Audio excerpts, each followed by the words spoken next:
Prime lenses or zoom lenses? Which one's better?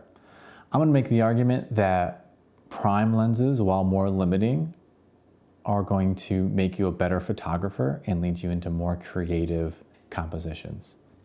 I'm Andrew Selby, and on this channel we explore the philosophy of photography to elevate your thinking.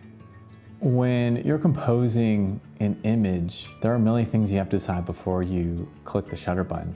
Camera settings, height of your camera, where you're positioning your camera. Are you pointing your camera up or down? You have to think about your composition. You have to think about your subject matter. You have to think about the timing of your shot. You have to think about your subject. What are you having in the foreground? What are you having in the background? Are you using a light? What power is that light going to be at? Where are you going to position the flash? What modifier are you going to use? Are you going to feather the flash at all? Do you need to use a reflector? Silver side, white side? Sometimes you have to tell your subject how you want them to pose. So it's all these little decisions that really add up in every single one of your photos to just mentally exhaust you. And if you're using a zoom lens, what focal length do I want to shoot this photo in? Should I go on the wide side? Should I go in the middle? Should I go on the more telephoto side? That's just another decision you have to make. You have to ask yourself, if you back up and zoom in, is that going to change your composition of your shot? What's it going to do to your compression? And if you go more on the wide side, how's that going to change your depth of field? But if you're shooting with a prime lens, that decision's made for you. You're not going to spend any time, and more importantly, any energy on making those decisions. You're going to spend your time and energy on things that are actually important to the image, like posing and composition. See, my theory when it comes to just about any type of creative work is that we have a limited amount of mental capacity. We can put this mental capacity into technical things, which helps us make a better technical image, or we can put that capacity into creative things, which helps the creative aspects of your image. And when you run out of mental energy, you just get mentally fatigued and you're not able to think and make good decisions anymore. The more resources you're dumping into the technical side of photography is resources that you're not putting into the creative. So this is why I'm like a big fan of using your camera's auto settings. Like auto ISO is awesome. I use it all the time for weddings. I don't want to constantly be thinking about my shutter speed and my ISO. I'm going to use aperture priority because that kind of controls the look. That controls depth of field. I'm all for using your camera's auto settings. You do not have to shoot in manual all the time. That's such a bad idea. It's gonna ruin some photos because you can't always be on top of your exposure, especially if things are changing or happening fast. And it's just gonna mentally drain you. And you're constantly gonna be thinking about technical things instead of putting your mind in the headspace of being creative. So you got rid of one choice of what's my focal length gonna be. Is that the only reason why primes are better? No, it's not. You do save yourself a little bit of mental energy, but shooting with primes does another thing. It forces you to ask a different kind of question than what focal length should I use, which is a technical question. The question you ask when you're using a prime lens is, what composition is going to look best for the focal length I have? And that's a creative question. That's not a technical question. So now you're already thinking about the end product and not just the technical side of how to achieve that end product. So you're putting your mind in the creative headspace already just by switching to prime lens. So let's say you're at a wedding doing the formal portraits and you're shooting with prime, so you have a 28 mil on your camera. 28 millimeters is wider. It's on the wide end of the spectrum. So you're looking for a place that has a good background because you're going to get a lot of the background. You can look up at the sky. Maybe the sky is really cool, so you kind of get down a little bit low and you're going to get a lot of the sky. Wider angle lenses are going to kind of exaggerate elements that are closer up to the subject. So You know, maybe you want the train of the dress to kind of be exaggerated in the image, and it's a really cool sunset. So you're like, all right, well, let's get low. Let's get the train of the dress coming at the camera to kind of exaggerate that. And you're like, okay, well, this is kind of a dramatic image. You know, I'm going to bring in my flash, kind of get it up close. I want them to kind of be lit up against the sky. I don't want to blow out the sky because it's a really nice subject. There, you have your composition. Now let's ask the same question when you have a zoom lens on, let's say the 24-70. So what's the best composition for the 24-70 lens? It's not really a coherent question because it depends. You know, that's the answer. So before you can even think about creative stuff, you have to make a choice of what focal length do I want to use. And what often ends up happening is you have a composition in your mind. You ask yourself what focal length is going to be best for this composition. And it's a subtle thing, but you flipped it.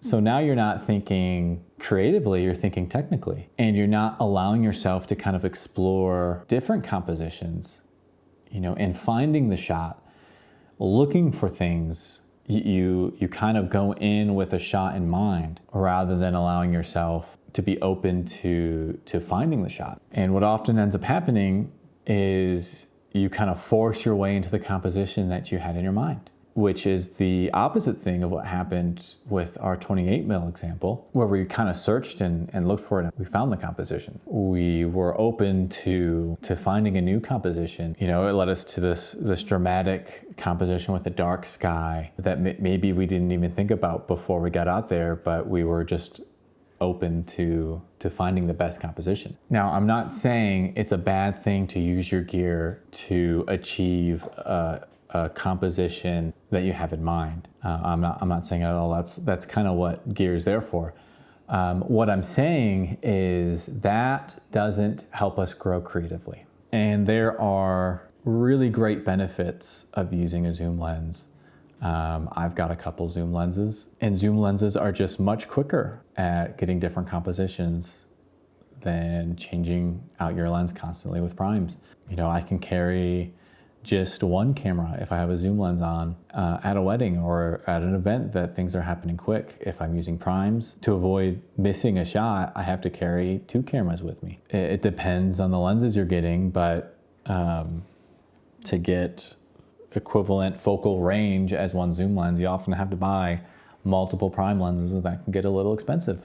So when I'm in situations where I can only use one camera or speed is essential, I'm going to reach for a zoom lens. But for the vast majority of my work, wherever I can, I'm going to stick to prime lenses. And there's this fear of missing out, of missing the shot, whatever that means, that I think prevents us from like fully committing to just like a prime lens, because we think, oh, what if something happens that I need a wider lens for, or I need a tighter lens for?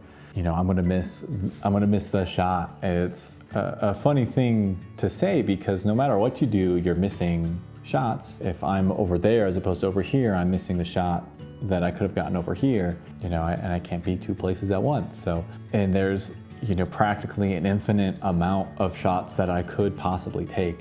I think the more important thing is growing as a photographer, finding unique compositions that I can kind of put in my arsenal and use when I'm using a zoom lens. You know, these things that we put in our arsenals, that is another thing that we don't spend creative energy on. And the next time we go out and create a similar thing, we're able to tweak the posing a little bit more because we're seeing a little bit better. We know what works and what doesn't work. So it's really important to strive to grow as a photographer and not just have this fear of missing out a shot while remaining complacent with our current skill level. Creative limitations help you grow as an artist. Finding creative solutions around your limitations is what helps you grow. So we need to stop having this FOMO and having to bring all our gear with us all the time, or, oh, I'm going to bring my zoom lens just because I don't know what I'm going to see out there. Just try putting on a prime lens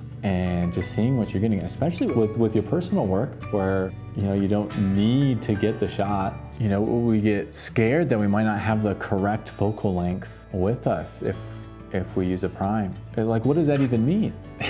I don't even know. So hopefully this inspires you to kind of get over that fear and push yourself creatively. You should use these creative limitations to your advantage to grow. If all you have is a zoom lens, you don't have a prime lens, just go out there, pick a focal length that you want to explore, and do not move your lens off of that focal length. So that's an exercise you can do. The other advantage to using prime lenses is you really get to know your focal lengths because you're shooting a very specific focal length. So you're able to find compositions faster because you know when I stand here, I'm gonna get this much of the room, or I know my 85 mil is gonna produce this kind of look if I'm standing this far away from my couple. So it does help you like learn your gear because you're not dealing with a wide range of options. You're dealing with a single focal length that you can get to know. So that is another advantage to prime lenses. And prime lenses, often are cheaper than zooms. They often open up wider, which is great for a lot of low light work, especially for weddings. So you're able to get more light, not have to crank that ISO as much. There's usually less glass elements, which means things are sharper, generally speaking. But all of those reasons kind of pale in comparison to the main reason of just putting this creative limitation on you. And if you go out there and ask yourself, what's the best composition for my 50 mil, for my 28 mil, for my 85, you're putting yourself in the creative mindset, which is going to do so much more for your photography than any piece of gear will do. So when should you use a prime and when should you use a zoom?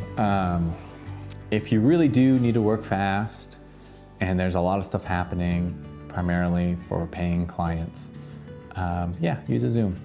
If you're able to use primes, and if you have two cameras and you're able to carry those well, so you can get a tight and a wide, it pretty much covers everything that you would need.